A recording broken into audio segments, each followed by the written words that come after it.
The following podcast contains spoilers and explicit language. Listener discretion is advised.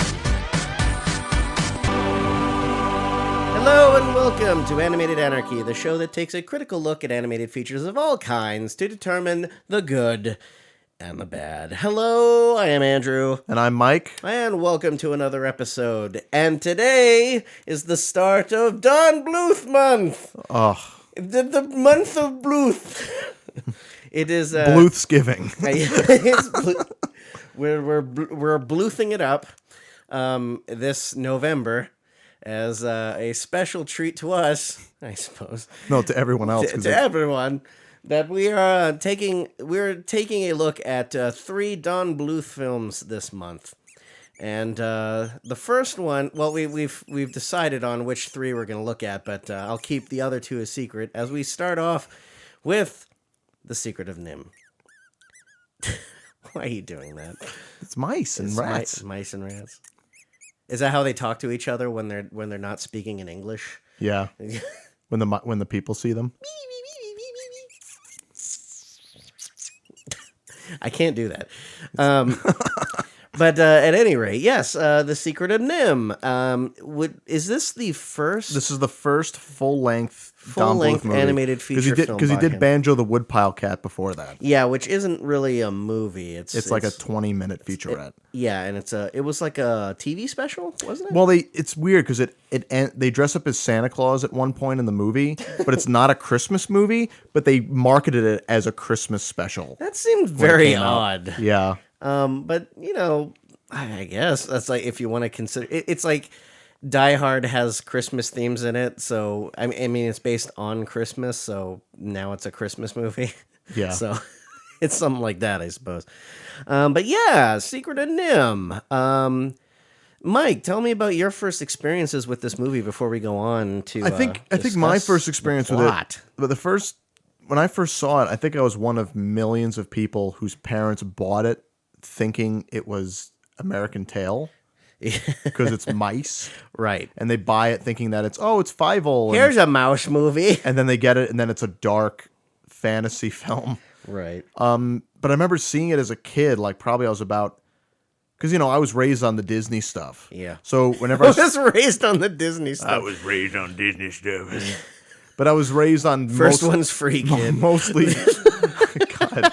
I was raised like almost solely on Disney movies and Disney shorts, and then over time things slowly trickled into my life that was outside that umbrella. Yeah, I grew up as a Disney kid too, so anything like, I mean, I don't even remember if I mistook this for a Disney movie. I know it was on the Disney Channel when I saw it, because like this was made before this was made on the year I was born. So yeah, I saw this years later once it was in syndication or something like that. I had it on video. Yeah. I think I had it on video too. No, yeah, you're right. No, I had it on video as well. I had it on VHS, but this was like a movie, I got around the same time that I got, An American Tail. So they were 2 movies, and I never really, none of the family really thought like, oh, this is one or the other. They were just like, oh, these are great movies. Because I think my mom actually saw Secret of NIMH in theaters, because she would always tell me about, how much she liked Elizabeth Hartley. That's her name, right? Hartman. Yes, Elizabeth Hartman. She voices Brisby in the movie. And she said that she had like a lot of very nice memories about this movie, which has always seemed very odd to me, because I never really took her for like kind of darkish sort of themed movie going type. So, and really fits in that era of like early mid-'80s dark fantasy film. Yeah, exactly. Like Dark Crystal, Labyrinth later on. Yeah, this is a very would you consider this a more mature animated movie? Yeah. I'd say so. I would say like more sophisticated than the common. Well, sophisticated wouldn't be the word. I think it would be more so that it aims higher, like it aims on a level that it's scary and dark. Because in the grand scheme of things, Don Bluth wanted to make a movie like Pinocchio again. Mm-hmm. He grew up with he saw Pinocchio as a kid. Yeah, when you were telling me that while we were watching it, and I was just like, oh yeah, I could kind of see that, because the backgrounds have a very they have that sort of style of background to it. Well, it's even also the fact that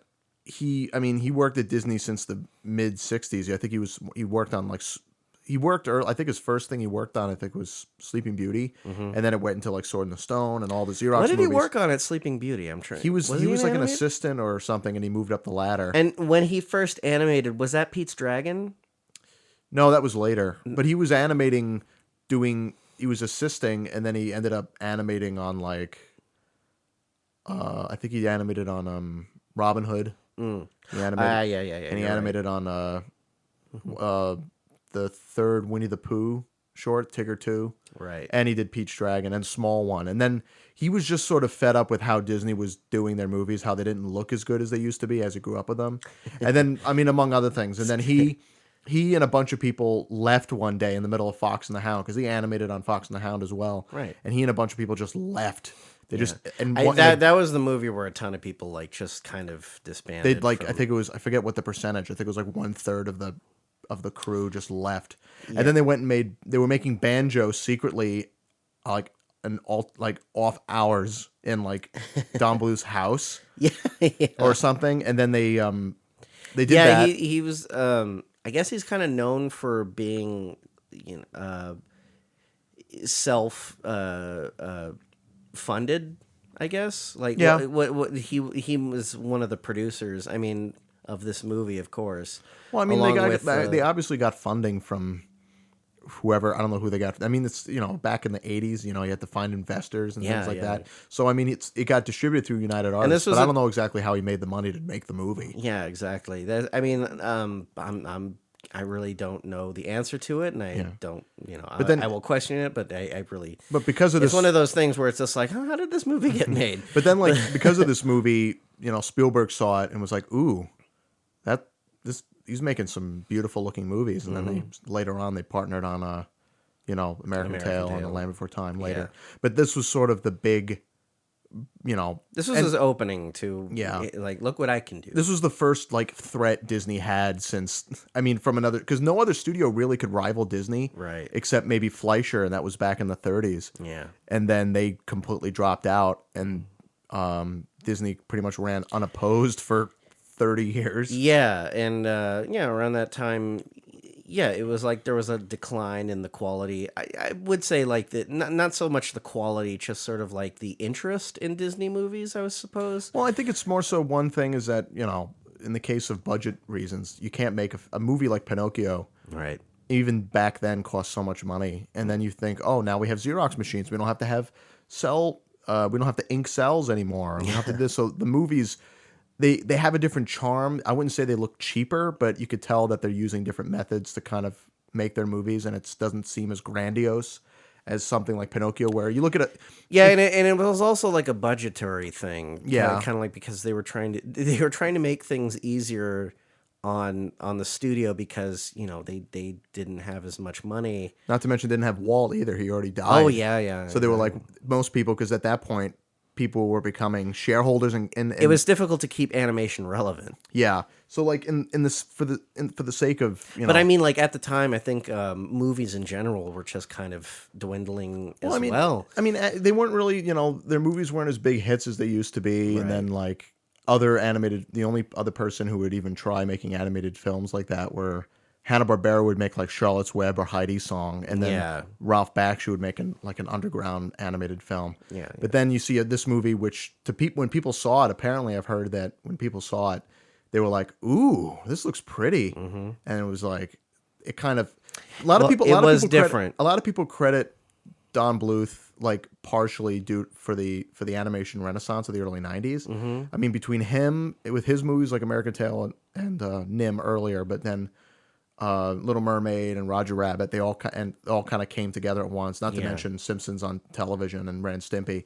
They always claim that those 5 or 6 different influences is what started the whole renaissance again, and it shows. I mean, you look at this movie; it's pretty beautiful. But we should talk about it more. Let's go ahead and start off with this film. So we begin with Gandalf the Grey as a rat. Yeah. Well, it's like Nicodemus. Nicodemus, which we only know as like a warded hand for now. Which is the beginning of the warded hand clufts of fur design element. And what I find fantastic about this film is that it starts off with the line, Jonathan is dead. So we start off with death, which is kind of like, I mean, it's very different from sort of movies that, in general, just like we start off with like a very happy sort of idea, but with this, it's just like we start off with death. It starts very somberly. Yeah, and so we have Nicodemus, who is basically talking about Jonathan, and we don't really know who Jonathan is or anything, but and then he talks about his wife, and then we just kind of open up to this farm field, which has like this, what is it? A broken down corn husker. It's a big. Yeah, it looks like like something that either a hay baler. A hay baler. Yeah. Which is, well, we watched this on Blu-ray, which honestly it looks phenomenal. Oh, it looks beautiful. I mean, like it's great that we can get a movie like this on Blu-ray, and it still looks great while still kind of being theatrical looking, like of the '80s era. Because I that's what I really like about it, is that the '80s film is sort of grainy and still sort of has texture to it. Yeah, because I've seen a lot of movies, animated films on Blu-ray that get like full blown restorations. Yeah, and it actually hinders it, because then you see every single single part of the set, and they blend colors as well, which kind of defeats the purpose of I mean, it just looks very badly restored. NIMH looks pretty good. Yeah, but this will look beautiful. I mean, throughout the entire movie, I was just like in awe, because when I had this on VHS, I didn't really kind of think about any of the details of the backgrounds or the colors. It felt more yellow. Yeah, I mean, it felt like a little more, even though it wasn't that old of a movie. I don't know why, but it just felt more like muted and aged, and almost like it's tinted. So with this one, it's like you really start to see the colors pop, and you get to see highlights of everything, and it's just really, honestly, I think it's one of the most beautiful films that I've seen in a Blu-ray format from that sort of decade, because like things like Little Mermaid and everything, you still kind of get that digital feel to it. At least that's what I get from it. With this one, it just kind of really feels like a painting. Yeah. I mean, it just looks so textured and well crafted. I mean, there's so many elements in the movie. You could tell, again, Don Bluth being inspired by Golden Age Disney. Mm-hmm. You see influences. You see a lot of, a lot of Pinocchio in the intricacy of the background. Yeah, you see a lot of Pinocchio in the background. And the detail of the character. And that creepy. Yeah, well, that's something later. But then you see a lot of, in terms of the color styling, like these bright reds for some of the scarier, tense scenes, and very strong colors. And it's very much like Bambi. Yeah, we'll get into that, because honestly, I think one of the best things about this movie entirely was the color. Just the color styling of everything. Very bold. Yeah, and it's very it's something that I don't really see a whole lot in movies, is where you have very muted colors, where it's like very dark and dim, but then you have these highlights of very highlighted colors, like like bright purples and pinks. Usually it's the reds. opposite, where you have the backgrounds are usually very dull, or at least pulled back in terms of saturation, so the bright characters stand out in front. Mm-hmm. This is kind of the reverse, where most of the characters are in the like earthy dark browns or gray area, and then they wear little spots of color, like Mrs. Brisby has a red cloak. Mm-hmm. And then the backgrounds are, sometimes they're deep green, like most of it's like very monochromatic, where it's very deep green or very somber blues and or purples. Reds or orange or purples. Yeah. It's all over the place. And it really makes first of all, it makes the characters pop out very well. And it doesn't make them feel like they don't belong in the scene. It really was a good mix of just the color of the backgrounds and the colors of the characters brought together. And one thing that I wanted to point out was really great, is that sometimes the outlines weren't completely black. They were like this light sort of blue color. Yeah. Especially in the scene where it's like where she goes, and I'm going ahead of myself, but the scene where she goes into the owl's lair, where you really kind of see that highlight of the lines, and it really works with it because Yeah. it makes it look even more dark, in a strange way. But it's like you still can see the character very well. Yeah. So there was something about that just like really worked. Yeah. And yeah, I mean, you look at like one scene from this movie and you just kind of like enjoy the scenery. It would be nice to see like someone, if someone made a or brought up a color script and just saw the colors. Like I know that there's a Tumblr that I used to watch that I don't know if they really update anymore, but it was called Movie Barcodes, Right. where they just take they take like every 2 or 3 seconds from a movie, they take a screenshot and then they compile it into a bar graph and then they squash it so it's like about it looks like a kind of like a barcode Yeah. of color. Yeah, yeah. And if you look at certain movies, say like old Disney movies like Pinocchio or Bambi or Fantasia or Dumbo, you see that like, oh, the scene where Bambi's mother gets shot is very gray, but the ice skating scene is very bright blue, and the meadow scene is bright green, and the fire scene is red, Yeah. and the love scene is sort of this color. Yeah. And in this movie, I would love to see a color script of this movie because it goes like the action scenes are like. It kind of almost looks like Ichabod and Mr. Toad, where Ichabod's going through the woods, and then you get these strong punctuations of blue or red or green I almost in the like background. I almost imagine like if there was a gradient of the use of colors from each scene, you would mostly get like these very dark, dull colors, and then all of a sudden there's like that really small hint of like a bright color in between it. Yeah. And then it would go back into like another dark color. Yeah. Or like it would be like very dark greens and then a bright pink or purple, and then it would go into like dark blues and all that. Yeah. Which, Like, which I love is amazing. I love how like it almost feels like it's as if someone went in the woods and took a very bright shining like light bulb or a spotlight and just shined it through the woods, so you still see the trees, but then something very bright in the background, like behind the tree, behind the foliage, you see all this or foliage. Right. You see these Foliage.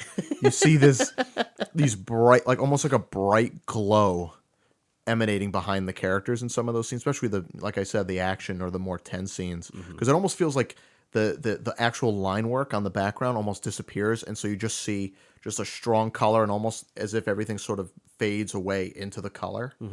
It's really, really great. But Yeah. Now we're getting too worked up on the But the art. but I honestly feel that it's a great area of focus because when it comes to color in a movie, it's like that really just kind of gives a good feel of scenario and mood, and you don't really kind of get that thought too much in animated movies. I feel I'm sure I'm missing a lot off the top of my head, but I have not really seen anything where it's just like, let's just make a very dark scene and then just have like really bright colors in the middle of it, and that's just something that I just like. It's like you don't have to have really grandiose color schemes all the time. So like not everything has to be bright, but also it's like even in a very dull scene, lighter colors than the darker colors can really pop out something, and it's just like it helps it really set up a sense of like either urgency or surprise or mood, and that's something that I really appreciate about this movie, having seen it again after so long. It's a beautiful thing, Yeah. I'm trying to think of the word like a color theorist or something, or who what is the credit for a color Stylist stylist? There you go. or art director Or art director. But I mean, like there are people who are color stylists who really know how to make a scene work with the use of color, and maybe it's also because it's very 80s, because you get a lot of that very dark color and then a highlight of a neon color. Yeah. So A lot of things scintillating and glowing and sparkling in the background. and I guess that's not really, I don't know if it's appreciated enough or not appreciated enough, and because something like that is just it helps also with because this movie has moments where it's like things happen, there's action, a lot of talking, and then there's moments of just calm and like the very very silent areas of dialogue, and That's what I liked about. it's yeah, it's like a good balance. Like it goes up and down. Yeah, Like very. like the thing I like about this movie more so than the other Don Bluth movies Letty did later was that, I mean, usually in every sequence, every one of Don Bluth's movies, even if it's supposed to be a moment with two characters talking, they flood it with extraneous action, Yeah. or music or sound effect or something. But you look at this movie, there are moments where, like, there's a scene later where Mrs. Brisby and Jeremy the Crow are talking, and it's just them talking to each other, and it's very, I mean, in some cases they're animated a little more Shakespearean and kind of, aiming for the cheap seats. Yeah. It's very broad, almost like silent film acting. I also forgot how long those scenes were. Yeah, but the thing I like about it is that there's no music. The sound design is very minimal, and it's quiet. Like, yeah, you're just focusing on these two characters talking to each other. which I think are actually some of my more some of my they're the more enjoyable scenes for me to watch. Yeah, yeah. Are the moments where things slow down and you have a nice little quiet, intimate moment. Because it's character interaction that is kind of. You're just letting the characters be the characters, and Yeah. and it's like having. It's very rare that you have characters that talk together in a scene, just like as bantering, like just kind of without it being too, overbearing or over scripted. Over scripted. That's a good. That's way the thing to I say don't it. like about a lot of, like, say, like Kevin Smith's movies, is that the characters is as if, or even a movie like Network. If you ever seen the movie Network, where it feels like every character has a monologue prepared, where it seems like there's natural dialogue or natural acting or just a natural situation that the characters are in, and then you have characters that are so almost as if they're giving off monologues, and that's just supposed to be like It's they're like naturally talking. they've already been ready to say a speech, and they've Yeah. yeah. There's a lot of very natural conversation in this movie. There's nothing very And I have to give it to the actors as well, because something that I really appreciate with a lot of the acting, especially from Miss Brisby, and of course Jeremy the Crow, and a lot of the other characters, is that they breathe.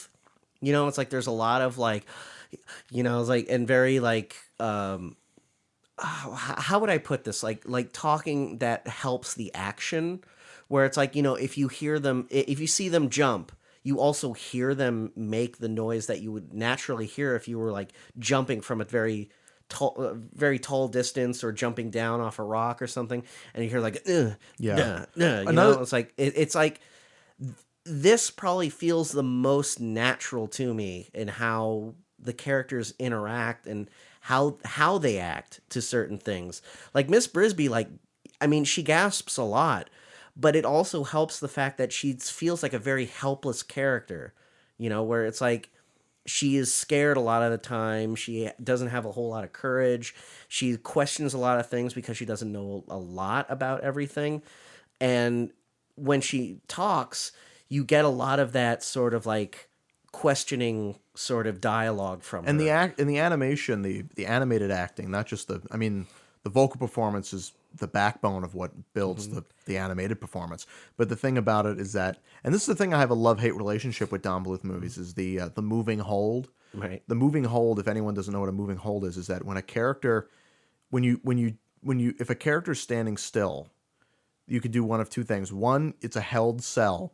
But if a cell is held for too long of a character, they somehow magically turn flat and they become a drawing again. Yeah, they just become a statue. But then there's or just they look like a it almost feels like the like an image on a tapestry or Egyptian hieroglyphic drawing. They just sort of turn flat all of a sudden. But then there's something called a moving hold, which means that the character is standing still, but you're still animating. You're doing what would be essentially trace back. So the character, like, I've noticed there's that slight movement. and I remember in a lot of Don Bluth movies, you'll have a character standing there, and some poor assistant or the animator has to draw a character standing still but not standing still. Like they're standing still, but they're moving a bit. Yeah. You could tell they're almost breathing. They're moving up and down slightly. It's very subtle acting. But if you don't draw it correctly, the characters shift, or they slide, or you get cycles. You get stuff where things look like they're moving in a circle, like a video game sprite. Right. But in this movie, it happens in almost every shot where there's more than two characters. If one character is just reacting to the other character, there's a scene. There could be 5-10 seconds of them just standing there watching the other character talk or do something and barely doing anything. Yeah. And I admire that, and I absolutely hate it too, because it's sometimes can be very distracting. Yeah. It happens a lot in American Tail, and I remember as a kid bugging the shit out of me because I'd be looking at Fievel, and then on the other side of the screen I'd see some random background mouse just moving. Yeah. And it's kind of distracting. Yeah, or hopping. Or even. hopping. You know, or, it's like, yeah. There's a lot of bouncy movements. Yeah. And later. But you were saying about like the subtle acting of if a character is landing, or if they're jumping, or if they're taking a breath. You can really feel it in the animators went all out to make sure that they captured every nuance in the dialogue and put it into the character or into the acting. Like there's scenes where there's like it feels like a 2-minute long or 2.5-minute long sequence where Mrs. Brisby and Jeremy the Crow are just talking, and they're walking out of what is, I guess it's supposed to be like a water mill, and they're walking out of there to go home, and they're acting, but they're interacting with the environment around them. They're and Jeremy's constantly like struggling with the strings that he's holding it and twiddling in his hands, and Mrs. Brisby's holding the envelope filled with powder that she got from. Speaking of, we should also say that this begins with Miss Brisby goes to the home of Mr. Ages. I guess it's the home, or maybe it's where he works. I assume it's his home, but he's working. I mean, his workshop, his laboratory, essentially, is inside of this big hay baler. Yeah, it's an abandoned hay baler on the middle of the field. because it's a Blu-ray, you see the more details from the background, and I could almost see blood on the sharp edges of whatever the inner workings are of this machine, especially when there's the spikes that just jut out from the vent of wherever this is. And she's basically coming to see Mr. Ages because her son Timothy is sick. Yes. And she's talking with Mr. Ages because he's, I guess he's a doctor of the field or something like that. And Mr. Ages at first is just kind of like this begrudgingly helpful person. I mean, he seems very like, God, what are you doing here? It's like, I'm very busy. Stop bothering me with this. What do you want? If you don't say it right now, get the hell out. But over time, it's just like, okay, Mrs. Brisby's son is very sick, and then he goes like, okay, whatever. Come with me. Tell me what's wrong with him. And she tells him that he has a fever, hot to the touch, gets chills, and Mr. Aegis says like, oh, he has pneumonia. It's not uncommon, but you can die from it. Oh dear God, no! But it's nice little acting. That is honestly, that's what I love about this, is that there's like those moments acting where it's just like very silent. It's like, oh God, no. Even like when I forget the name of the actor who plays Mr. Aegis, but there's a when he's describing what diagnosing. Mallet. Yeah, when he's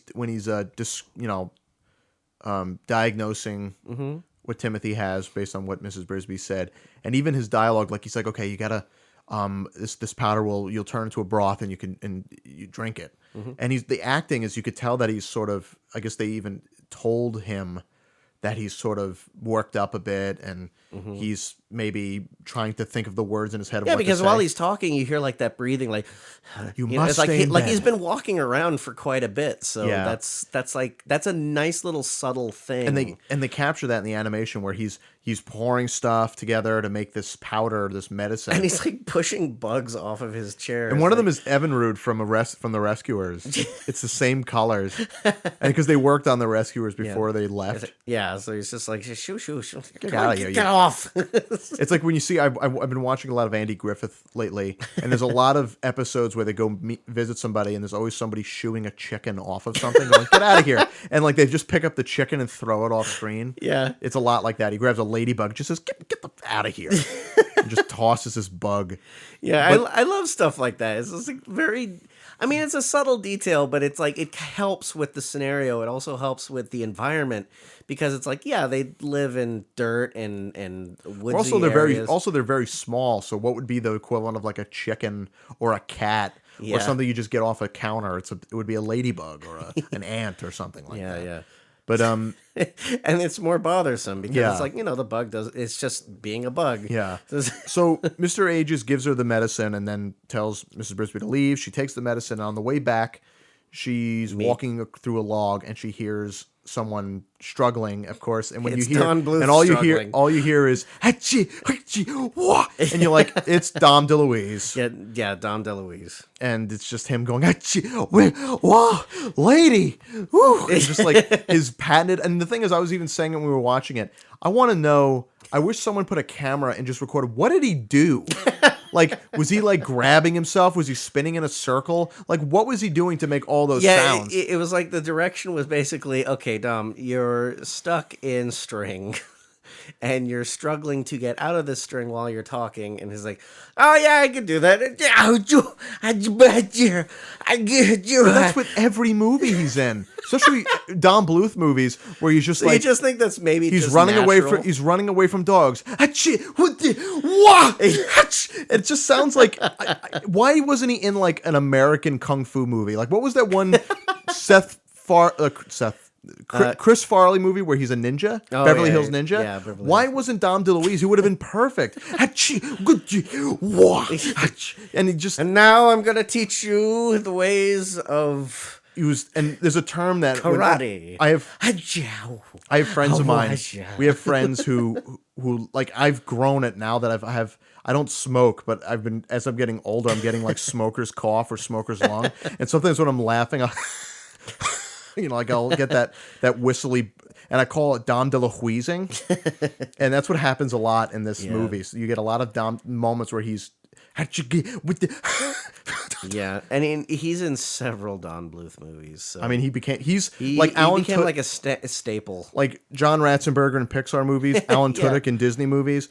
Dom DeLuise was the Dom. Though he's not in all of them. No, he's not. He's not in all of them. You would think he would be, but no. I mean, we would say that he is a staple amongst. Yeah, or Don you Bluth get, and then you movies. get the backup. The backup Dom DeLuise is always Charles Nelson Riley. You get him in all of them. Yeah, right. There's a time in Don Bluth's history where they were using. Well, they always use the same actors over and over again. He uses Will Ryan in almost every one of his movies, but then he uses if I don't get Dom DeLuise, I have two henchman characters, and of course they're going to be voiced by Charles Nelson Riley or so and so. But anyway, I digress. So she finds Jeremy the Crow, and he's tangled in string, and She's warning him about the cat Dragon. The cat's name is Dragon, Yeah. and the cat is an ugly. I mean, it's a history of ugly Don Bluth cats. It looks like a furry troll. Look at all of any cat that's been in a Don Bluth movie. You look at Banjo. You look at the cats in American Tail. Yeah. You look at any movie where there's cats, and they're like They're goddamn monsters. ungodly ugly. Yeah. Like you get even Tiger, who's probably the most appealing Don Bluth cat next to maybe Banjo. Yeah.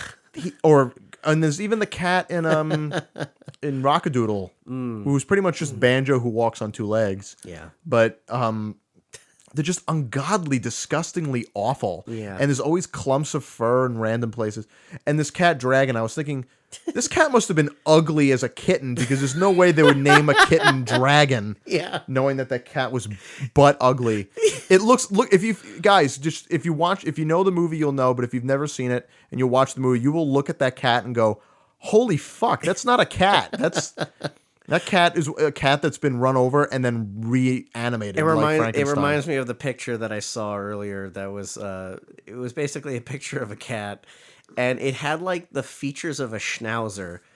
And the caption was basically, "Do you have a cat or a dog?" And the response was, "I don't know."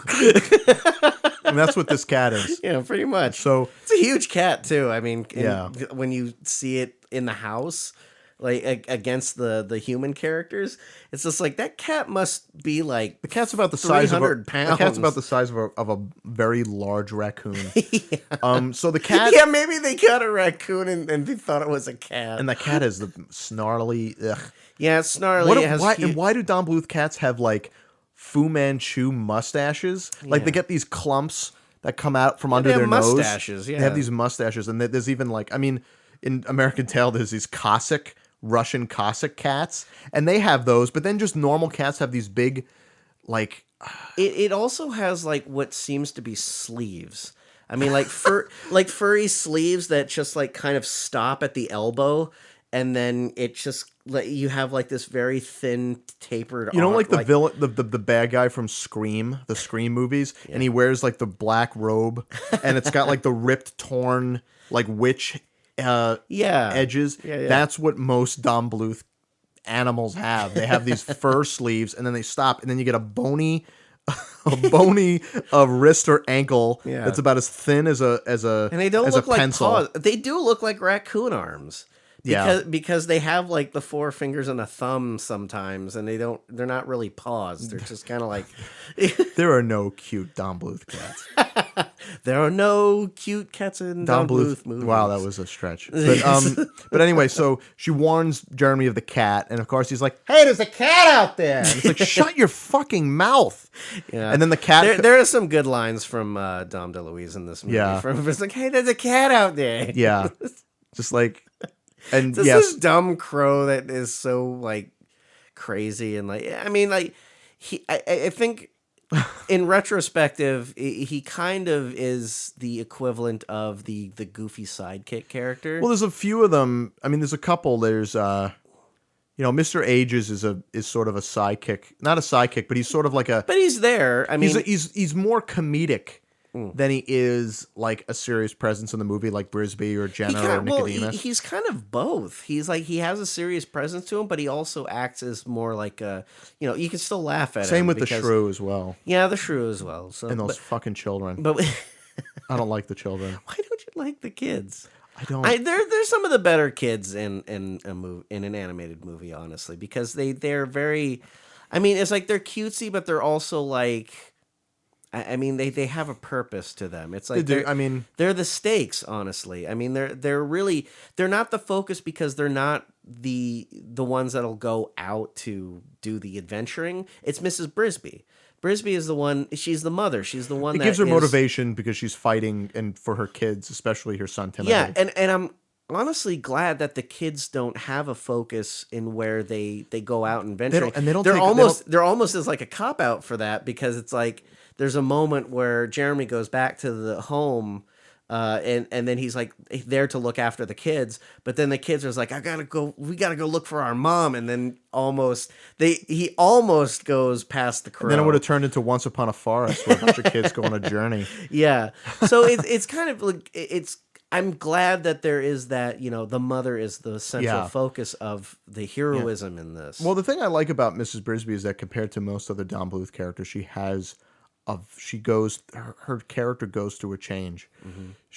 She grows as a character. She's not the same character that she was at the beginning of the movie. She's scared. She's nervous. She never fought for herself. Her husband Jonathan Brisby pretty much did everything and supported her. Now she's alone. She's a single mother raising 4 kids. Mm-hmm.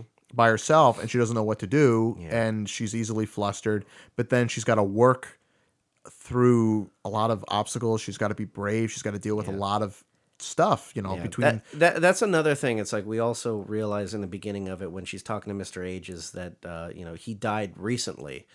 But it's not really explained how he died or anything. Oh, they we just explain know it. Did they? Oh, later. No, not in the beginning. Not in the beginning. She's Yeah, but later on they explain it. But in the beginning, it's like it's not explained how he died. It's like it's not even explained when he died. It's just like I guess it's recent because Mr. Aegis says like I'm sorry for your loss in a very rude way. He goes, "I'm sorry for your husband's death. Now, if you excuse me." It's like, whoa. Which is kind of almost out of character considering later. Listen, lady, I'm old. I'm called Mr. Ages. I'm gonna die soon. Maybe I have no sympathy for the dead. maybe he had like some sort of, well, we'll talk about it Anyway, later. I'm sure he had like some sort of like disdain for Jonathan or Oh, something. but either way, Mrs. Brisby and Jeremy get attacked by the cat, and there's a big chase, and She feels that it seems that she's lost the medicine that she had. but Jeremy recovers it. Yeah, and it's like, oh, man, you should have seen how like He's trying to bring it back to himself. Yeah, I know. It's like, hey, did you see me out there? I was great, huh? Look, that cat was wet with water. She's crying, and she's like obviously miserable that she's lost the medicine. And he's like, oh yeah, I'm sorry, but hey, yeah, you see me out there? Oh, by the way, you dropped this. Like almost like in mid sentence, Yeah. he's like, oh, by the way, you dropped this, and then just hands her the envelope. And yeah, so she has the medicine, and then afterwards, it's like Jeremy almost becomes sort of like this character of contention for Mrs. Brisby. It's like she's so sick of this bird now. She likes him, but the thing is, like, Jeremy, there's a time and a place for everything. Yeah, exactly. And that It's time like, isn't now. Oh, what a nice bird, but please Leave me alone. Leave me alone. I gotta go home. Leave me alone. I could fly you home. Oh, I'm afraid of heights. Oh, well, let me do this for you. Well, listen, you can stay here. Listen, You're gonna get us killed. go away. Go away. Look over there. Just stay in that corner. Don't get And killed. then just walks away. Yeah. But so she goes home, and while she's out, her kids are home, and the shrew, Auntie Shrew. Auntie, but Auntie Shrew comes, and she's She's a- Hermione Badley plays her. Yes. Very, very classic, a classic actress. She is a great character. Yeah, because she's very She comes from a very broad. She very strong classic film background. She's very Shakespearean. Very in it. Shakespearean. I mean, even like when she says lines like "the frost is off the ground" and "moving day is at hand." She really sells it. And then she comes there, and she's this sort of this old. She fights with the kids. She's like a matriarchal kind of. She has a position of a responsibility to the people who live in the field. So she's making sure that she's going around doing the rounds, making sure that everybody knows that that moving day is going to be soon. You better get the hell out of here. Yeah, and moving day basically means that the farmer is going to go through the field to start planting for the spring because the frost is gone. So anybody who's been kind of staying there during the winter, grass needs to be cut. it's going to be they're going to till the ground, and it's going to rip up the ground, and it's not going to be good. So you get out of there. Yep. And Mrs. Brisby comes home. She says it, and then she feeds Timothy the medicine During a lullaby music, a Paul Williams song, and which is it's a sweet moment. I mean, it's very motherly. yeah, well, you have to show her really doing something with the kids, otherwise she and the kids have a strong disconnect because they never really interact for the remainder of the movie. Right. And then, I mean, the one line I remember as a kid being like, "That's insensitive." Like they're in a lull in the song, the youngest one goes, "Is Timmy gonna die?" And it's like your mother's extremely worried. Don't put that feeling in her head. But that's a kid. That's seriously a kid thing. Mommy, where do babies come from? Now's not the time. I just remember when I was a kid, just kind of thinking, like not even thinking about how I said it, but I just remember someone was very sick, and I it was either to my sister or my mom, and I said, "It's like, are they dead yet?" And it's like, you don't think about, like, when you're a small kid, you don't think about how the way you said it. You're just kind of thinking like, okay, I am concerned. How would I say this? But I don't really necessarily know the way to say it. A kid doesn't. There's no subtlety when a kid asks a question. It's either one side of the spectrum or the other. Right. There's no middle ground. So it's either you don't ask the question or you ask the most extreme answer. What that question, the worst case scenario of what that question is going to be. In this case, is he going to die? Yeah. Which, I mean, it's an honest question. Yeah. And either way, she does that, and then the next morning she hears the sound of the plow turning on, and it turns on, and everyone's running and trying to escape. She can't move Timothy because Timothy needs to be in bed. The chill in the air, and it's too cold, and he's too weak. She can't get him out of there. Yeah. And so she risks herself. She risks trying to stop the plow, but she ultimately can't. Yeah. She's not strong enough and not brave enough to do it. That's the great thing about it is like it's not her that stopped the Every plow. obstacle that she goes through throughout the movie, she does one step forward, because like in this case, she tries willingly, but she gives up and she cowers and she can't do it. And later ultimately, Auntie Shrew is the one that basically saves the day. Saves the day. She unhooks the fuel pump and the fuel line and all the oil, all the gas like disappears. Yeah, drains out. And then stops the plow, but it only temporarily, because they say it's like, okay, they'll be even he'll Mrs. Brisby says like he'll fix it tomorrow. He'll be back. You know, it's like, and she gets even more flustered. And right. worried. So then the shrew tells her to go see the great owl, which in this case, it's like, why does she tell, like, how does she know to consult the great owl? Here is, okay. This is where some of the story stuff starts to be like, okay. Yeah. No, it's like, understandably, this movie is very well played out. But when you start to apply logic to it, you start asking questions like, wait a minute, why does the shrew ask Mrs. Brisby to go see this great owl when later on Mr. Ages says like nobody has seen the great owl and lived to talk about it. Maybe the shrew wanted Mrs. Brisby to die. Just die, and then she just takes the kid. You should consult the great owl. Owls eat mice. Well, you got to be brave. And is she like Child Protective Services? Like the mother is unfit to say to protect these children. Do shrews eat mice? I don't. Maybe it's a reason. Maybe. Anyway, but that's the only. Now we're going down a rabbit hole. The only facts, and this is very far off from actual facts that I know about shrews is from the movie Killer Shrews, and that probably has absolutely nothing. In other words, she's a very shrewd woman. Yeah. And there's also Taming of the Shrew, you know. But that's too tame for this movie. But anyway, so she says you got to consult the great owl. Yeah. But I was just saying before about Mrs. Brisby, her development as a character. At first, she can't. She panics and she can't ultimately stop the plow, and she kind of cowers and can't do it. Mm-hmm. Then when she goes to see the great owl, she's afraid, but she gets kind of. Jeremy pushes her in, and she has to go. She goes, with a little bit of trepidation. And it's also the fact that she's like protecting her children. She's very motivated by the fact that she has to protect, her children and her one son Timothy, who's very sick and can't really do much. I mean, it's like if there was that one element where it was like, all the children were, healthy and were able to run from the situation, she would probably be able to just run from the situation. Yeah. But now the stakes are high. One of her children is highly ill, and she needs to do something about it. So that's kind of like giving her motivation to continue on. But it's fun just to see that over the course of the movie, she kind of comes out of her shell and she becomes a much stronger, braver, more courageous character, which is in this case, especially with a Don Bluth movie. Yeah. There's no she's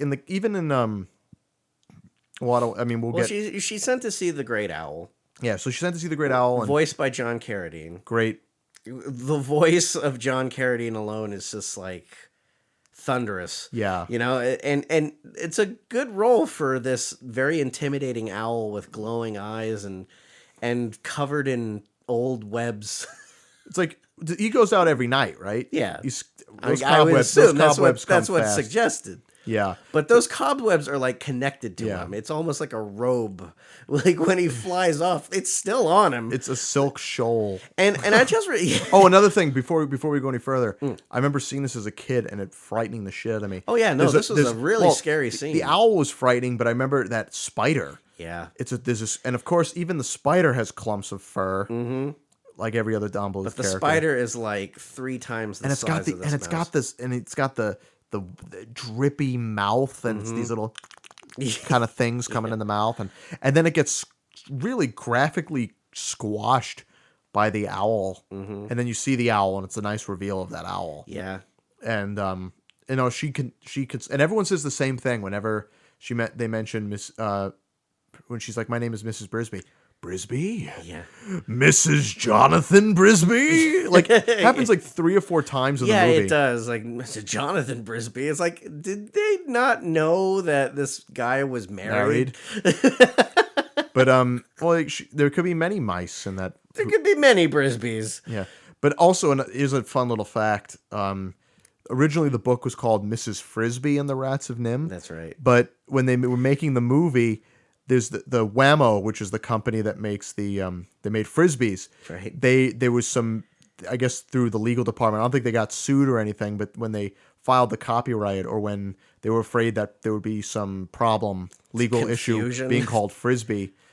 So they would think that children would be confused and throw mice as frisbees. Like, no, either way, it was some name change. So what they had to do is they already recorded all of the dialogue for the movie. So what they did was, and this was before computers, you could do it fairly easily now, but they had to manually go in. And if you look carefully at the movie, when they say Brisbee, a lot of times there's a slight F mouth. Yeah. Like the the biting of the lower lip kind of F mouth. Mm-hmm. And so they had to manually find the letter B in another part of the dialogue, take it out, and overlay it over the F in Frisbee. So every character, when they say Brisbee, they're actually saying Frisbee, and the B from another line that they said that had a hard B in it, they superimpose it over the dialogue. So and it's seamless. It is very seamless. There's never a moment where it's like, I never really would have thought of that if it wasn't pointed out. It's not like where they go Barisby. There's no Barisby. But like that's what kind of bugged me also about Get a Horse, the Mickey short, was that what they're doing is they're cobbling together lines of dialogue from Mickey Mouse, like Walt Disney from Mickey Mouse. Yeah. And it seems, first of all, if you've seen all the Mickey cartoons before, you recognize the dialogue from other cartoons that you've heard it before. Probably the biggest one for me is like, I had a little cat once. And then they take it from all over the map, and the sound quality jumps all over the place. That's one. But two, they try to combine lines of dialogue, and there's a strong cut where like this, where he goes, all alone without your little pal. Like it's so it seems very choppy. While when they do the same thing in that movie, they're just literally putting a B sound over it, and it's seamless. I never knew that, and it looks great. But that's a little side note. Yeah. So she goes to see the owl, and Mrs. Jonathan Brisbee, you have to move your son to the lee of the stone, and telling him to go see the rats, and they're in the rose bush. Go see the rats in the rose bush. Go see the rats. Go see the rats. Musical version. It's basically the next quest that she has to venture onto. Yeah. And so the next day, she goes to the rose bush. Jeremy nearly fucks up. Jeremy's there again. Is like, I'm in disguise. I've been drinking. What the hell are you doing? I know, he acts like very drunk in it too. He's like, I'm in disguise. Shit. Yeah. So, and she kind of tricks him into being like, "Oh, maybe you should watch my kid." Honestly, if I was, I don't know why she directed him to her kids. And he does this little dance. Kids love me, and I love kids. You know, it's so stupid. But then she goes into the road. That's basically to get her away from her, get him away from her again. Yeah, and he's too big. He gets pricked with a thorn. Mm-hmm. And he's like, "Oh, now you're not gonna be able to fit in here anyway. So get the fuck out of here, Jeremy." Yeah. So she goes. Hey, what you looking for there? Yeah, pretty much. And you're gonna get us both killed. Get out of here. So she goes down into the rose bush, and this is where I feel the colors really start to pop. And this is where we also see a very strong disconnect again, where it's like at first it's like, oh, you have to consult the owl, and why the owl? But then two, they go in here, and then this obviously they're stealing, because you see a moment where they go into the farmer's house and they steal an extension cord. Yeah. And it's like, okay, and they have, they obviously wired the place with Christmas lights and made it look really cool. Very but neon, then there's elements of like magic. Yes, that's the part that really gets to me, because it's like, I know there's electricity and everything, and they show that they have very meticulously built this realm underneath that has working parts. They built a working elevator that is an underwater elevator that has to drain and refill.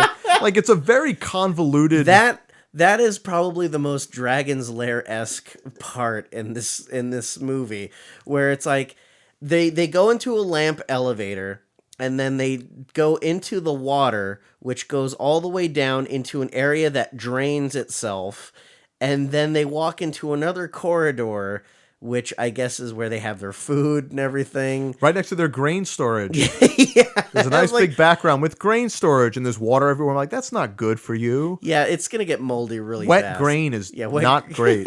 Yeah, you wouldn't want to wet your grains. Yeah. Right in the grain. Yeah. But yeah, I mean, all that aside, it kind of like it just like gives you an idea that these rats kind of like are more advanced.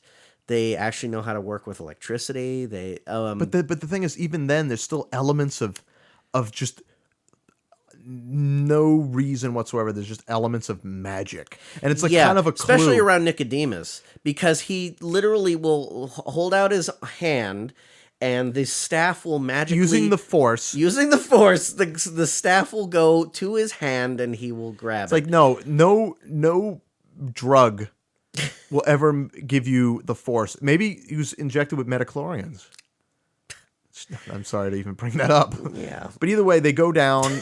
She goes down in there, and then she meets there's this big, huge, like rat, like a guard rat, right? And the thing I love about and he this, has like a spear, and I love this shot because every time he hits with the spear, the background color changes, and they literally just for one frame you're popping right to a new BG. Yeah, and I love it. Went from dark to red, and that was then red great. to green or whatever, and shows urgency, and also kind of like he's kind of like slowly. It's like you don't really know if this is like a bad rat or not. But you don't see his eyes. He's you mostly in shadow. Yeah, they're like little domes almost, like on his head.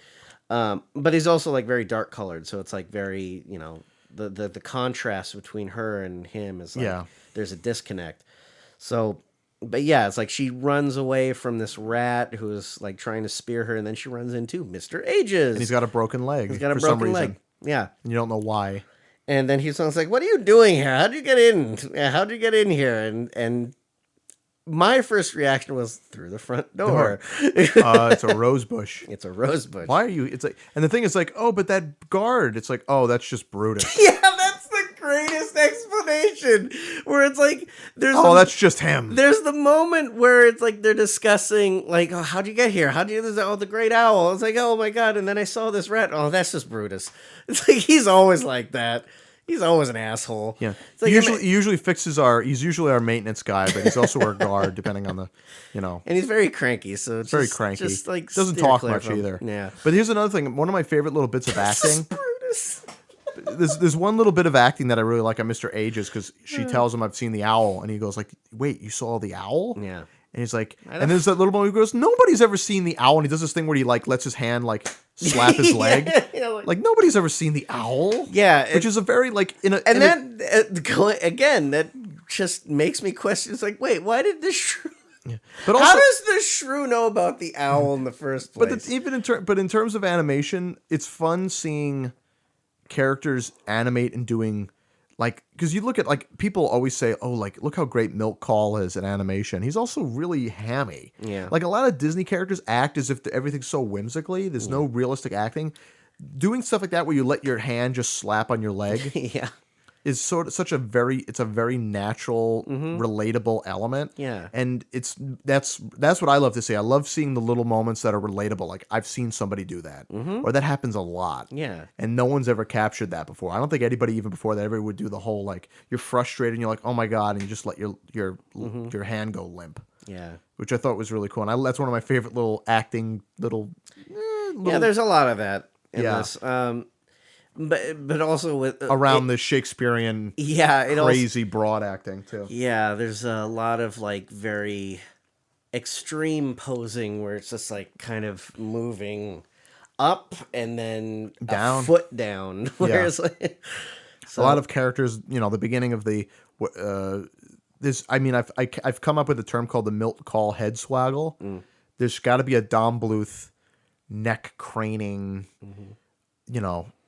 it's like you're climbing a mountain with your face and going back down again. You go up and then you go down. And then when you talk over here and you do this, and then you turn your head and you do that and you go up and then you go down. And then you do that over here and then you're over there. Yeah. But either way, so They make they make use of the entire scene where it's like I don't think they're really worried about having the character disappear from the edge of the screen as well.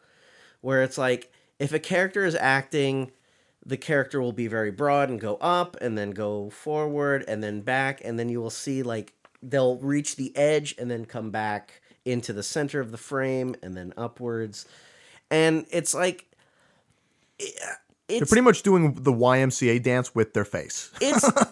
It's not it's not so much distracting, but it's very I feel like it makes you focus on the character a little bit more.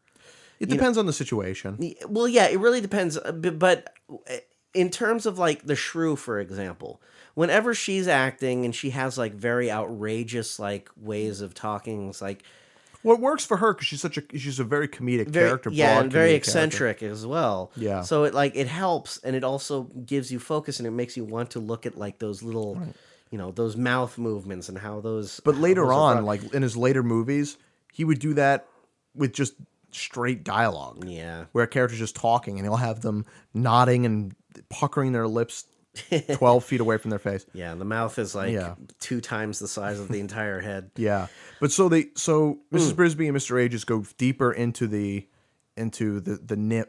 rat's den, and they meet Jeremy, who's a captain of the guard rat. And immediately she almost seems smitten by him. Yeah. But I think more charmed, is like Charmed, yeah. And he is very charming, honestly. Very cool-headed. Yeah. And I guess he's a rat. A lot of J names in this movie. Jeremy, Justin, Jenner. Yeah. All the And it's very confusing because I remember as a kid getting Jeremy and Justin always confused the names. It's like, was the crow Justin or was Jeremy the... Well, for the longest time, I thought Jonathan was Jeremy. Oh, Jonathan, too. Jonathan, Jeremy, Jenner. Yeah. Well, it was like when they got John there, Jacob Jingle. Well, it's like that's why I thought like when I was a kid when they went in there, it's like I thought it's like she saw her husband again, and that's why she's so like fluttery-eyed toward him. But no, it's a different it's a different rat. He's very tall. Yeah, he's very tall. We never actually see Jonathan. No, we don't. Until a flashback. But as we meet Jeremy, they're talking. It's almost like Mrs. Brisby's like it's not urgent right now. Well, she has a problem. She's coming in. She does have a problem, but it's like she's now coming they in have while the rats are having their own problem. Yeah. They're debating about whether or not they should go because originally the plan was they wanted to go to Thorn Valley. Yes, they need to. Well, they keep talking about Nicodemus and his plan because he's like, I guess, the leader of the rats. Oh yeah, no, Mr. Ages even says that. To put it bluntly, he's the leader of the rats. And then basically there's this meeting where Jenner, who is the Jafar of the rats, who is basically saying, it's like, I say that we stay here, even though, because I guess they're worried about the fact that they've been stealing from the farmer constantly. Well, there's some people, there's some moral issues where it's like, oh, we're advanced, but we're stealing. It's not so much moral, like they're feeling bad about stealing. It's like, it's a point of the fact that because they're stealing, the farmer's going to find out eventually, and they're going to know where they're going to be discovered. They're going to be discovered, and basically they want to leave because they don't want to be discovered. They want to get as far away from people as possible so they can live in peace. Yeah. But Jenner, who is content with living the way that they are, and he feels like there's no issue, he doesn't want to. Yeah, he's an ass rat. And so there's a big, and then you get all these other, right off the bat, he's a villain. I mean, come on. Look at him. Look at his mustache, his pointy beard. He even has like these curly eyebrows that just kind of like go out. They go out and around. Yeah, so he's very. And the eyebrows that are kind of like wings that you can, if they flutter them enough, they can take off. Yeah. Most Don Bluth characters have them. Villains. But I mean, like even his Paul Shenar, who was the voice of Jenner. Jennifer? No, Justin. No. Jeremy.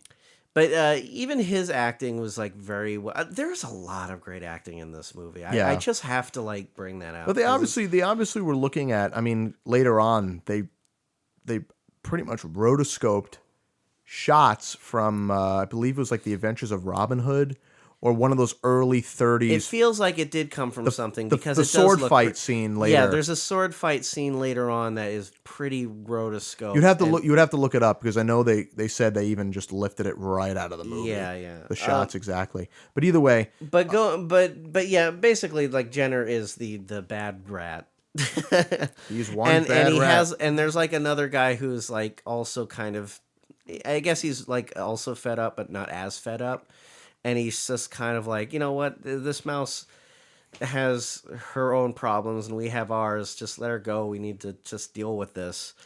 And he's kind of like not so much the underling, but he's like a crony or a I don't think he's so much a crony. He's just like it's a means for Jenner to kind of have like someone on his side. Yeah. To kind of be Well, like, you know, listen, Jenner I have a wants great idea. Jenner being like, he's pretty much acting as, say, like a lawyer or a senator, where he's trying to get this cause dissent Yeah. in the people to doubt Nicodemus's plan and side with him, and then he wants to take over. Yeah, it's kind of implied. And but Mrs. never, Brisby just comes in and basically it's like, I need someone to help me move my home. And I was told by the great owl to meet Nicodemus and the rats to kind of help me move my out. home. And it's like the rats were just kind of like, okay, we'll help you out. Well, actually, no, it's because of Jenner, because Jenner's like, oh, I have a plan. Oh, yeah, that's right. Jenner has a plan to get rid of Nicodemus. Yeah, because he's kind of like on the side, he's just kind of like, wait, I think this is a great opportunity to kind of off Nicodemus. But the thing is that's really weird, though, is that it's never implied, like, he's like, ooh, it's a way to get rid of Nicodemus. But then you realize he doesn't really know whether or not Nicodemus is even going to go do anything. Like he wants to get rid of Nicodemus, but maybe, I don't know, but well, there's something about it where it's just like he's kind of like, okay, this might be a good opportunity or something. But even then, he kind of knows before it even happens that Nicodemus is going to be standing in a certain place and that they could cut the line, and drop the house. Like that's before she even discusses. It might be a little accident. Well, if it isn't Jeremy and Justin and Mrs. Brisby. Stupid Pete. But we're referencing Pete from, what is it? It's Kingdom Hearts. Kingdom Hearts. I don't know. But either way, if it isn't Sora, Donald, and Goofy. Yeah. But so either way, they leave, and Jenner, realizing that this could be a way to get rid of Nicodemus, says, "We will gladly help any family member of Jonathan Brisby's is a friend of ours." And then everyone just basically says like, all right, here. Yeah, here, we'll do it. And then she goes off to meet Nicodemus, and they have this very slow, very... Oh, no, it starts off with a very, like, enormous blast of magic or whatever. Excuse me. It's like, I'm sorry, I had Chipotle. Come and wait, let's air it out. Hold on. yeah, well, Nicodemus is in there, and he's an old ass rat with glowing eyes, and he basically explains like, look at the book. I have a magic book that I want to show you, and Brisby basically says like, oh yeah, Jonathan taught me how to read a little bit. The kids are better at it than me. Yeah. And it's like, that's a little neat little detail where it's like, that's how she... So she reads and she finds out what happened to Jonathan. Yeah, because honestly, that brings me a question about a lot of other things about this. But as we go on, she reads that, Jonathan helped the rats of NIMH escape from this medical facility which experiments on the animals. National Institute of Mental Health is what NIMH stands for. Yeah, and they were experimenting on the rats, and a lot of the rats and a lot of the mice, and they were injected with this serum that basically made them grow intelligent. Where it's like they could read what was on. They could read the instructions on how to open the cages, and they escaped. And they escaped, and most of the mice died except for Mr. Ages and Jonathan. And then that basically explains like Jonathan's role. Because Jonathan was the one because there was a latch on the sewer grate or whatever they were escaping from that they couldn't open, and the rats were too big to fit through it. But Jonathan was the one that unlocked the grate that let him out to freedom. So that's why he's so revered in the rat community. he's our rat savior. He's our rat Jesus, rat Jesus. He's the rat king. Yeah. So he died trying to drug the cat so they can Yeah. do some stuff. I guess help get stuff from the farmer to use for Yeah. the den that they have under the rose bush. So he died trying to drug the cat. So that was the explanation for that. Jonathan died and he was eaten by a dragon. Yeah. So And well, it's like Jonathan was like a big help, and then they kind of explain the fact that it's like he doesn't age. that what happened was What happened? well because he was injected with the serum.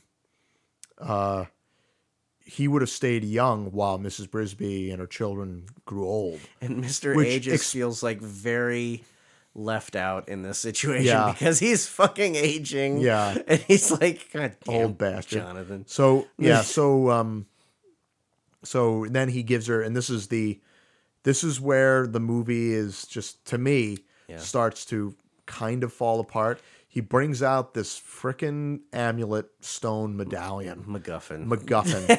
It's a, because this is the thing. It's not in the. I mean, I've never read the stone. I've never read the original book, so I can't say. But I know for a fact that there is no magical amulet in the book. This is just some magic thing that they threw in to answer all the questions later. Yeah, because that was like a thing, and I guess that's a thing in the 80s where it was like magic was a big thing. It's like Dorothy's ruby slippers or something where because they couldn't figure out a way to end the movie or get out of a situation, Right. they use some magical thing that'll help them get through it. So in the case of this amulet, And look, to me personally, I don't even mind the magic. I just think like there probably could have been a better explanation about it. You know, it's like but the thing is, there's no. Nicodemus is magic, like he can grab things, but there's no reason why he's the only rat that is magical. There's no reason why he's magic, while the amulet is magic in a world where we know that these rats have been experimented on scientifically.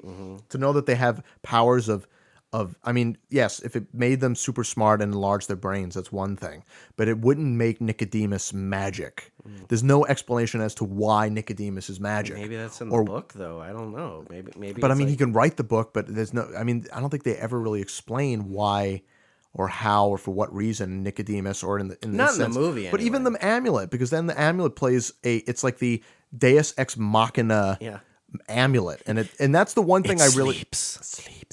It's the one thing that, I mean, yes, this movie does have flaws in places here and there. Yeah, but it's where logic comes into play. Where it's like I was thinking about this. It's like this is a very beautiful, very well crafted movie, but if you're gonna bring logic into it, it's gonna kind of fall apart because, again, I'm also thinking about Auntie Shrew.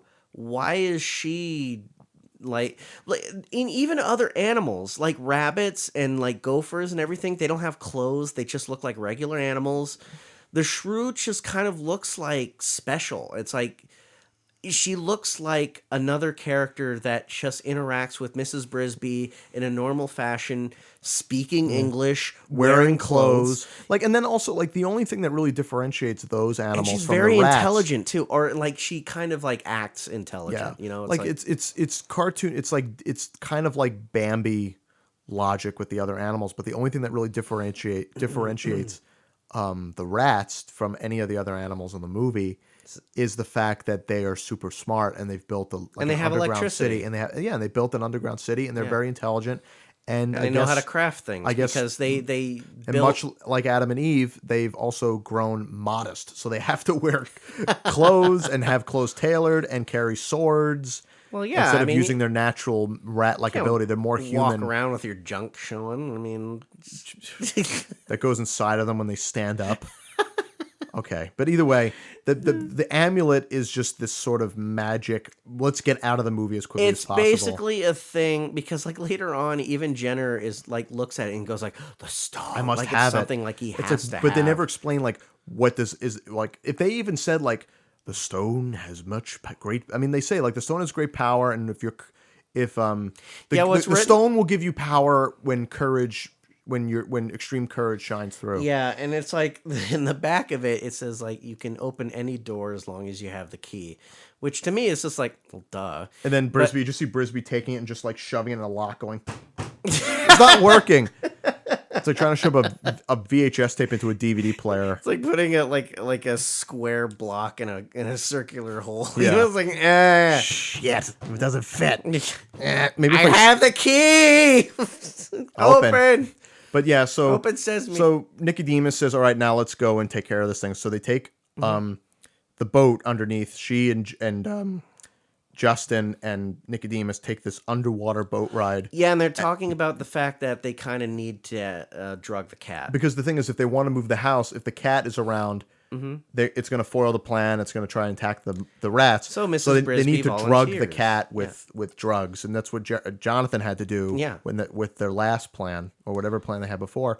So she volunteers because she wants to do something. She wants to help in any way possible. She offers to drug the cat. Yeah. So she goes. She leaves the amulet and her clothes down there.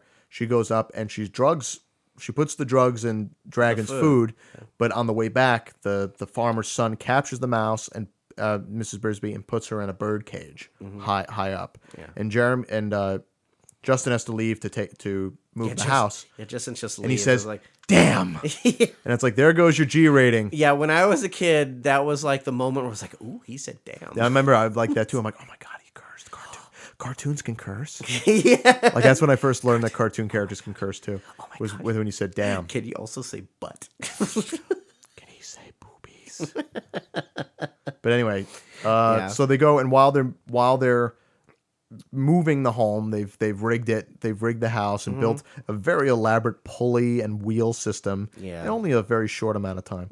Either way, but while it's going on, Mrs. Brisby is in the birdcage captured, and she overhears a phone call with the farmer who says that NIMH is coming in the morning and that they're gonna bulldoze the rose bush and they're gonna dig them out and kill. Well, they know the rose bush. That's where the rats are going. Right. So she's like, I gotta get out of here and warn them.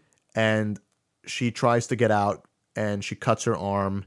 And she realizes that the water trough. That was another moment in the movie where I cringed as a kid because it's like, oh god, that really looked like it hurt. Yeah, and there's blood. Right, she gets her arm slashed by that because they took the. This is one of the first instances where I saw blood in a cartoon. First saw blood in a cartoon, and first heard cursing in a cartoon. So it's like, all right, that's very progressive. Yeah, I mean, outside of a Ralph Bakshi film, but that's a different story. Well, as a kid, I never saw a Ralph Bakshi film. I mean, if I had, I probably would have ended up way different today than what I did. Slightly more disturbed. Yeah. So she as she cleans her wound in the water, she realizes that the water trough in the bird cage goes out. She can get out through it, so she tries to push through it.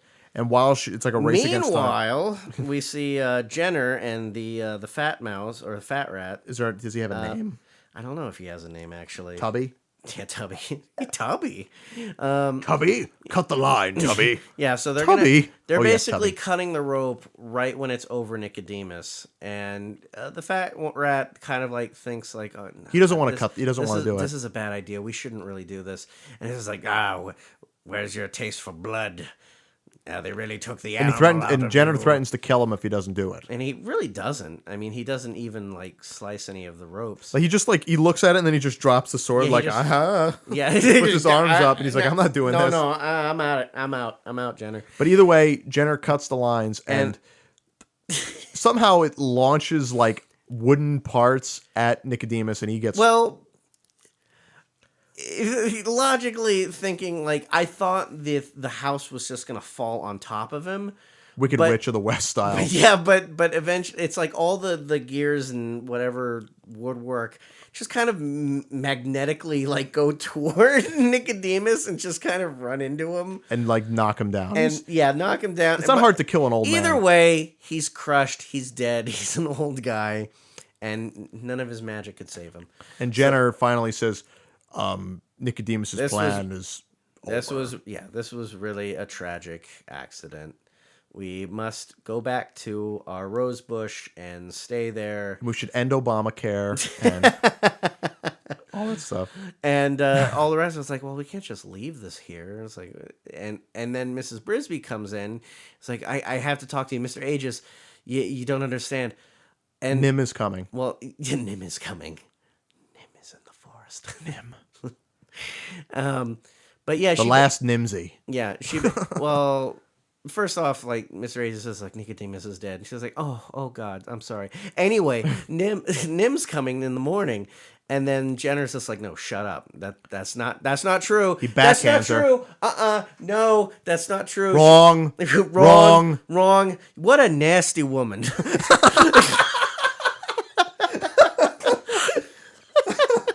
Crooked Brisby. Oh, I'm so frightened. Oh, The election's the day after tomorrow. And I'm oh gonna yeah, cry. that's another thing. But anyway, we digress. Yeah, Jenner just kind of smacks Mrs. Brisby away, and then Jeremy starts fighting with him. And which he discovers that Brisby has the stone, now wants to get the stone from her, but Yeah, Jeremy like Justin. What? Justin is the rat, Jeremy's the crow. Sorry. Yes, Justin sword fight. Yeah, then Jeremy the crow comes in and starts. Brisby, look at you. Ooh. But Oh, that was another thing we didn't like. I mean, it's so. it was a unnecessary scene. Yeah, and there's no consequence to it whatsoever. It's like Jeremy. There's a moment where they meet, and he looks to the stone, and says like, "Oh, it's sparkly."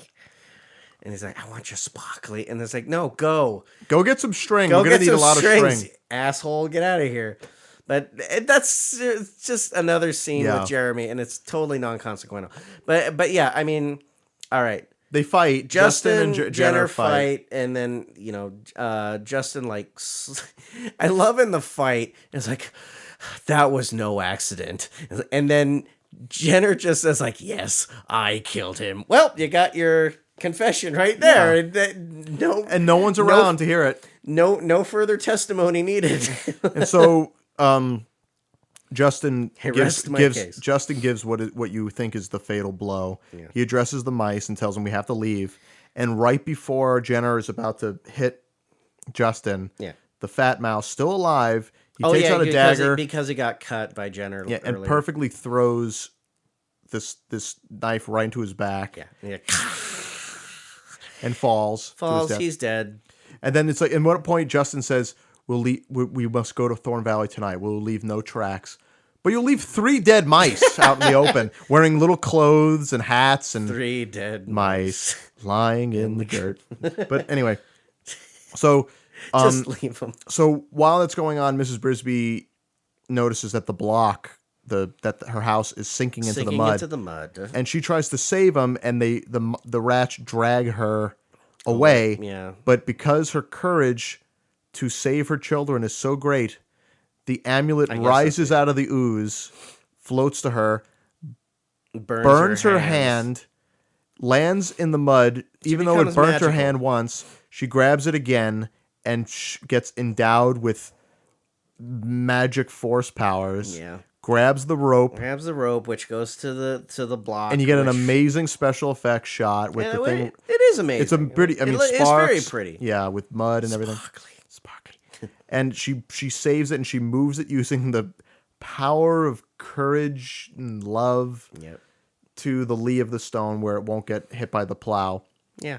And she falls and then there you go. And then you go. And then she faints. She faints in a very Shakespearean way. And then I guess it's the next morning or later. Yeah, the next day. Yeah, next morning. She's getting her hands bandaged by her kids, and Timothy somehow is miraculously fairly seems to be okay. okay. Yeah. Says one line of dialogue. Well, I mean, like he says, like I want to go out, but Mrs. Brisby's like, no, you got to stay in there. You Stay in bed. stay in bed. Also, you're contagious. Get away. But so Jeremy comes back with string and says, "Oh, you already moved the house? Damn it!" No, I'm never gonna meet a girl. Yeah. And then oh yeah, that was another thing. In the beginning, he talks about how he wants to build a nest for a lady because he wants to pick up chicks. Yeah, and then in the end, he's just like, "Hey, you were a girl once." He says to Brisby, "Hey, you were a girl once. Maybe you could tell me what I need to do." But yeah, in the end, he's like, "Oh, I'll never meet a girl," and then immediately gets hit by a female girl that just runs into him, and he wants the amulet. He says, "I gotta have the sparkly." I need your sparkly because girls like sparklies, and it's like, no, I gave it to Justin, and they left. Shit. Oh well. But then they take off and fly. Yeah. And then even there's a line where it's like, just to show that Auntie Shrew is still alive after being, because while they move the house, she gets knocked out, and because there's a moment where the house is filled with mud when it sinks. Yeah, and we're like, where the hell is Miss Auntie Shrew? Yeah, I guess she where'd she go? I guess she mud. drowned riding a. She was riding a. But she's still alive. She's still alive, and She's she goes. still around. You just hear her going, Brisby, oh Auntie. And then the movie ends. The movie ends, and everything's bright and beautiful. Which is, I mean.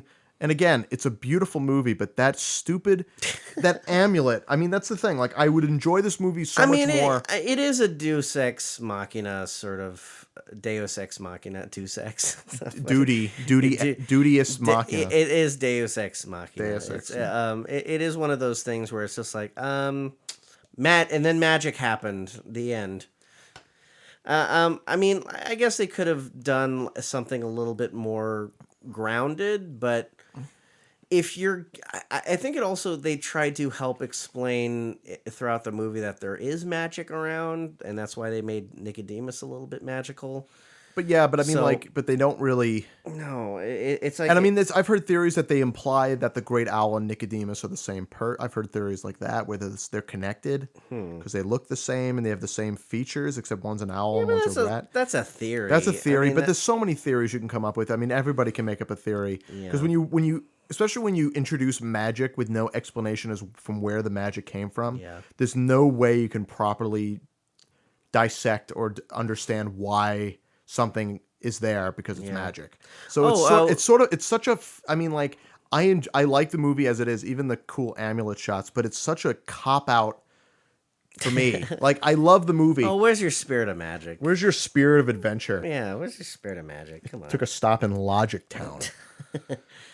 No, I agree, but it still doesn't really deter me from the movie because it is a very well done, beautiful movie. I will go as far as to say, despite its flaws, it's probably Don Bluth's best movie. Yeah. Which, I mean, each one is different and each one has their own thing. Like, I think his first few movies, American Tail, and despite its flaws, Land Before Time, his first three films were pretty good. Mm-hmm. Then after that, it just sort of goes downhill. It just kind of goes downhill, yeah. But yeah, I mean, it's a beautiful movie. It's the characters are strong.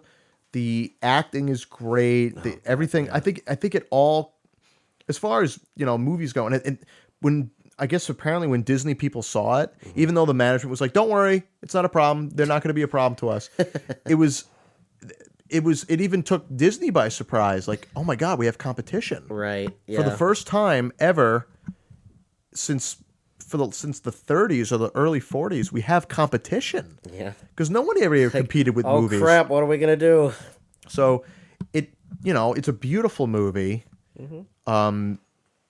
And yeah, it's flawed, but it's really enjoyable. Yeah, I honestly, I loved it as a kid, and I still love it to this day. Despite those logical loopholes that I've seen it, it really doesn't detract at all. It's so, even visually, it's stunning to me. I would say it's in my top 20 or 30 animated movies. Yeah, it's a very, very, very good film, and I really adore it, and I would recommend it. And on Blu-ray, it looks beautiful.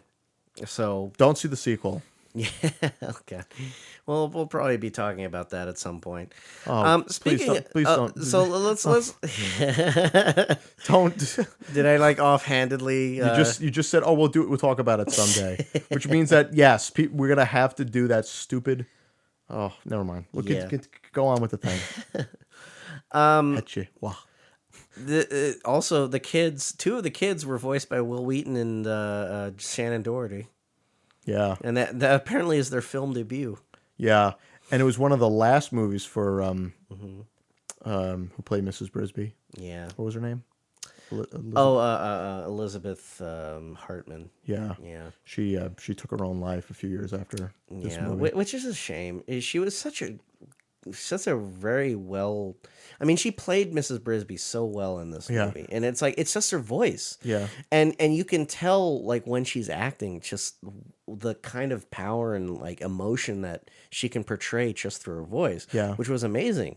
And so I just remember my mom talking about her a lot. Like after she saw it and saying like, oh yeah, she committed suicide afterwards, and she was such a lovely actress, and I was like, it's Yeah.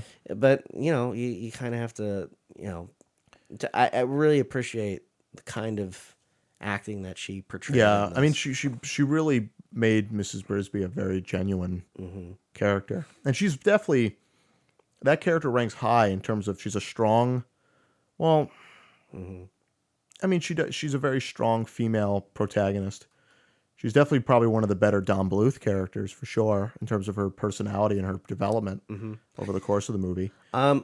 Actually, looking up on the trivia, you're right. The staging of the climactic sword fight scene between Justin and Jenner was largely taken from the Errol Flynn Basil Rathbone duel in The Adventures of Robin Hood. I knew it was 1938. Errol Flynn, an Errol Flynn film. Yeah. Some choreography, including the villain getting stabbed in the stomach, was literally copied by the animators. So, yeah. Other moments were inspired by fight scenes in The Vikings, 1958. So yeah. I is there anything else that you would like to say about There's this really movie? nothing else I could say. All I'll say is that, I know a lot of people who said that discovering this movie was sort of a happy accident because again, their parents thought it was American Tail because they saw mice on the cover and they thought it was American Tail, and I'm glad that I saw it as a kid. I remember seeing it a lot as a kid growing up. I remember I actually came across it recently. I went back to New York a few weeks ago and I was looking through my old tapes and I forgot to send them home, but I found my NIMH tape from when I was a kid and the box was ripped up because I took it out of the box so much to watch it that the somehow the wear and tear on the box. Yeah.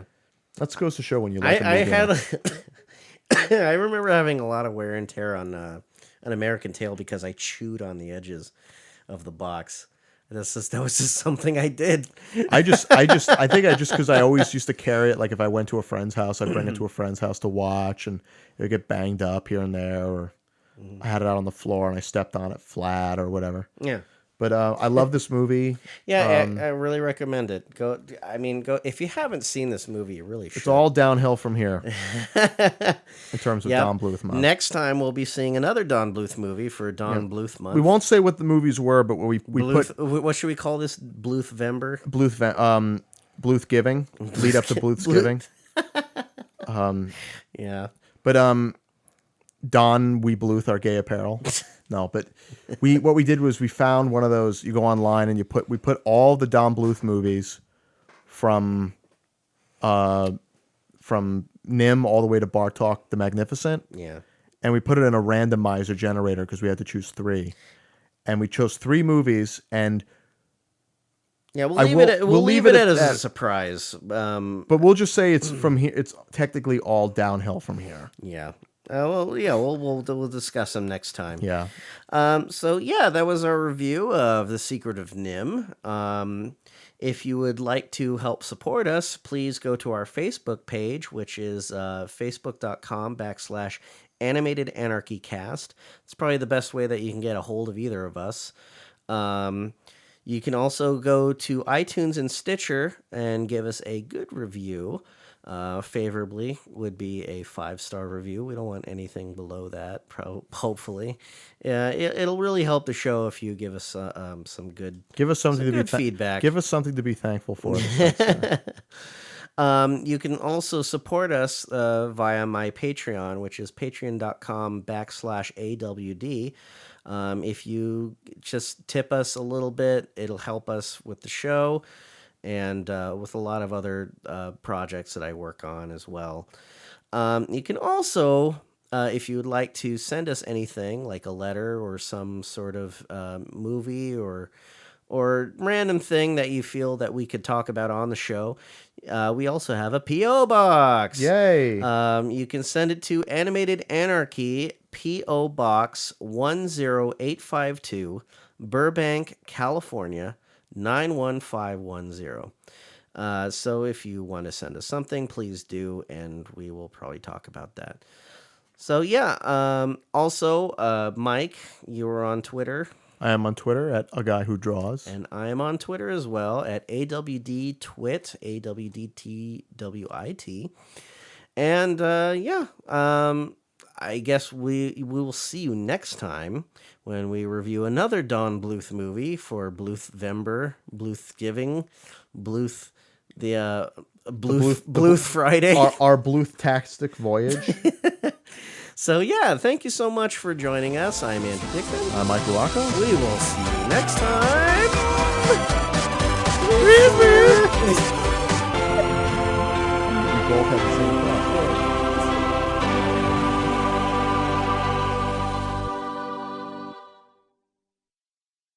Hello and welpame.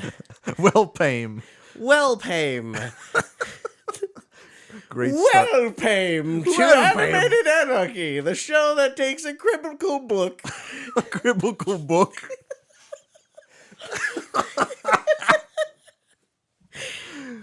Look at the good. Alpine. That's a keeper. Yeah. That's a keeper. That's going to be the original opening.